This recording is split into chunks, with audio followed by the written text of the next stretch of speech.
আমি বয়সর রায় আমার জীবনের কোনোদিন কারো কোনো ক্ষতি করি নাই। এখানে 8 সালে নির্বাচনে যেখানে আমরা বিপুল ভোট পাইলাম, আজকে সেখানে কেন আমরা সামান্য ভোটে জয়লাভ করি? কি আমাদের অপরাধ ছিল? কি অপরাধ ছিল নির্বাচন পরিচালনা কমিটির?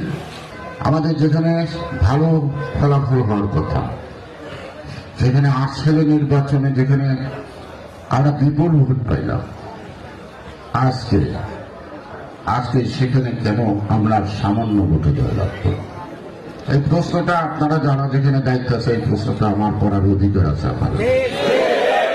এর উত্তর তো আপনাকে দিতে হবে, আপনাদেরকে দিতে হবে। কি আমাদের অপরাধ ছিল? কি অপরাধ ছিল নির্বাচন পরিচালনা কমিটির?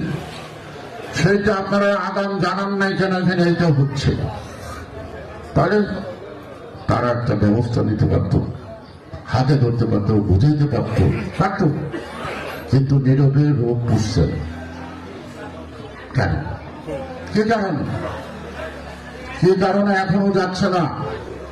আমি বয়সর রায় আমার জীবনের কোনোদিন কারো কোনো ক্ষতি করি নাই। এটা মাই চ্যালেঞ্জ।